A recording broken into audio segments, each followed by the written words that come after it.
here is because of this. 1 out of 9 people goes hungry every day on Earth, and that's not just hungry like I forgot to eat lunch or, oh, I'm on a diet, so I'm not going to have that. Instead, it's hungry enough to eat one of these. What you see before you is simply a mud pie. People in Haiti make these, this particular version of it, so we call it a Haitian mud pie, a Haitian dirt biscuit. And the thing about being starving is that your stomach hurts so bad all the time that you can't do things. You can't focus, you can't concentrate in school, and sometimes you can't even sleep. And if you have kids in your life, then you know that the worst thing is to watch a child suffer. And so parents will actually buy these and feed them to their children, even though there is obviously no nutritional value in there. But it helps to quiet their stomach pains for just enough time to let them rest for a little while. And that, my friends, is a terrible and hopeless place to be. And it's into that hopeless place Feed My Starving Children stepped about 28 years ago.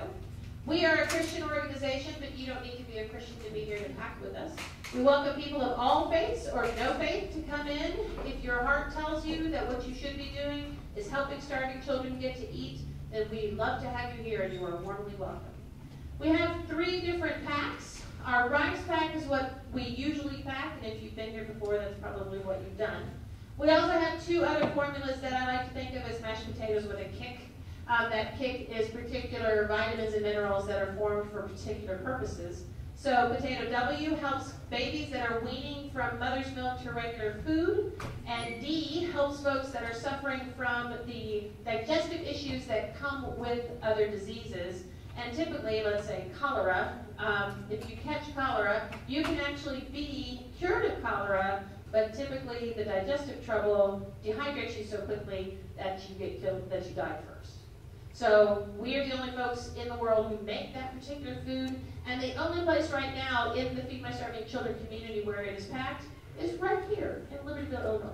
So if you come and join us to pack Potato D, you will get to do a very special, very elite group of packing, so come on back and pack that with us one time. We have 4 ingredients in the rice. The vitamins are particularly formed to help folks who are dealing with malnutrition. Veggies give the mix a little bit of flavor and a little bit of color. The protein is in our soy, and that protein helps to build muscles and brain matter. And then rice is what we call the universal grain. Most, if not all, cultures around the world know how to cook rice. And so even though the instructions are written in English, they're able to cook it because it's something that's familiar to them. When you guys are here, children are fed. It's very simple math. We rely on our volunteers to be our hands and our feet. And so we are so, so very grateful to have you guys here today. So thank you for being willing to come and to spend some of your day with us here today. We are unique in that we do not go to these countries and establish Feed My Starving Children centers. What we do instead is partner with organizations that are already there on the ground. Those organizations already know how to deal with what they're dealing with over in those countries. So they know how to get the food from point A to point B. They know who needs it the most. Once we have vetted them and they become our partners, they are our partners until they say they don't want us anymore. And they have that food as a constant source, and they get it for free, though they do have to pay for shipping. Once they've got that food, they can focus on other things like education and job training, and they can start building the folks back up to what they are supposed to be in this world. Because it turns out that if you can get a kid or an adult the right kind of food, healthy food, and clean water, which of course you get when you boil it, those 2 things lead to greater health care.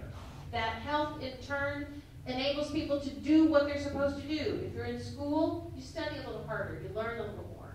If you're working, you work a little harder, you get a little bit more done.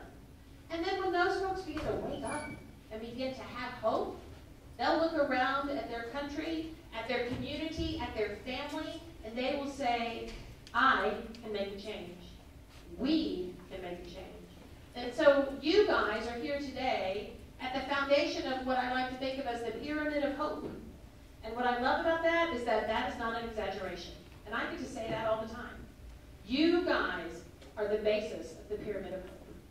I'm going to show you a video about some of the work that we are doing all around the world helping various refugees.